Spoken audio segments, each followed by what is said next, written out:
Welcome বন্ধুরা, চলে আসলাম new একটা ভিডিও নিয়ে। তো প্রতিদিনই রোজা রমজানের দিন বিভিন্ন ধরনের ভিডিও হয়, কিন্তু আজকে হচ্ছে স্পেশাল একটা ভিডিও। অর্থাৎ ইফতির আম্মু দেখতেই পাচ্ছেন, এটা হচ্ছে যে বিরিয়ানি রান্না করতেছে, অর্থাৎ চিকেন বিরিয়ানি। আমি বলছিলাম মাঝে যে বিরিয়ানি খাবো, তো যে কথা সেই কাজ শুরু হয়ে গেল।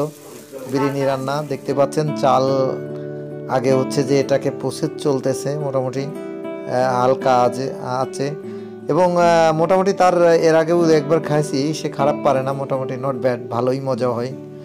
তো বিরিয়ানির সেই পরিমাণে প্রস্তুতি নিয়ে চলতেছে রান্না করা, সাথে আমি বিভিন্ন ধরনের তাকে হেল্প করছি। তো বিরিয়ানিটা আসলে মূলত আজকে পোলার চাল দিয়ে হচ্ছে। আর এপাশে হচ্ছে যে মাংস দেখেন, এই যে রান্না করে রাখছে মুরগির মাংস। তো মুরগির মাংসটা সুন্দর করে প্রসেস যেভাবে করে রাখার দরকার সেইভাবেই করে রাখা আছে। এখন মোটামুটি শুরু হয়েছে হচ্ছে চাল প্রসেস করা। তো আপনারা জানেন যে বিরিয়ানি একটা অন্যরকম মুখরোচক খাবার, সারাদিন রোজা থেকেও বিরিয়ানি রান্না করতেছে, কারণ হচ্ছে যে আমি এবং ইপ্তি সোনা খাওয়ার কথা বলছি, যার কারণে এই বিরিয়ানি প্রসেস চলতেছে মোটামুটি। তো এখানে চালটাকে প্রথমে হচ্ছে যে হালকা আছে অনেকক্ষণ যাবত মানে করে নেওয়া হচ্ছে, প্রসেস করে নেওয়া হচ্ছে, যে ভেজে নেওয়া হচ্ছে। আর এই পাশে দেখতে পাচ্ছেন ইপ্তি সোনা, এই যে আপনাদের সবার প্রিয় ইপ্তি সোনা বান্দুচ্ছানা আমাদের, সে হচ্ছে দুষ্টামি করতেছে, সারাদিন দুষ্টামি আছে। বাবা আছে যেহেতু, তার দুষ্টামিটা বেড়ে গেছে। এখন দুষ্টামি বেড়ে গেলে আর কি করার। আর এপাশে চলতেছে হচ্ছে যে ইফতির আম্মুর রান্না কাড়া। তো রান্না কাড়া সে নাড়াই কুল পাচ্ছিল না, যার কারণে আমাকে নাড়াচড়া করার জন্য হায়ার করছে। তা আমি একটু নিজেও নাড়াচড়া করে প্রস্তুত করে দিচ্ছি মোটামুটি। এই যে পানি দিয়ে দেওয়া হলো। এখন চাইলে এই বিরিয়ানিটা আপনারা যে কেউ করতে পারেন বাসাতে, খুবই টেস্টি এবং খুব বেশি ঝামেলার কিছু নেই।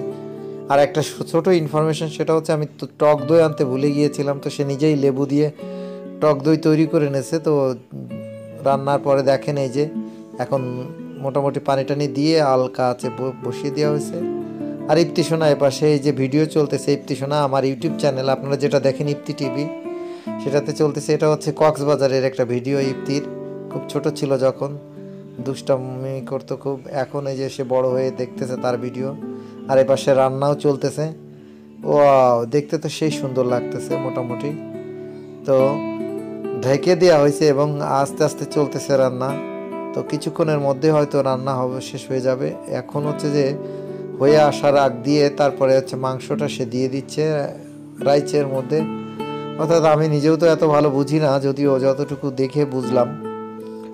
তো বিরিয়ানিটা সে মোটামুটি কিছুটা কবজা করছে রান্নাটা। তো এই যে মাংসটা দিয়ে এখন নাড়াই দেওয়া হচ্ছে এবং একটা অন্যরকম স্মেল আসতেছে, ভালো রকমের গন্ধ আসতেছে। যদিও রোজার দিন ইফতারির সময় আমরা টেস্টটা করতে পারবো যে কেমন টেস্ট হয়েছে। তো এটা বেশ সুন্দর একটা কালার দেখেন। আর আজকাল তো ইউটিউব এবং ফেসবুকের যুগে সবাই বাসায় বসেই যে কোনো ধরনের রান্না রেসিপি তারা শিখতে পারতেছে, একজন শেয়ার করে তো আর একজন দেখে সেটা করে ফেলে।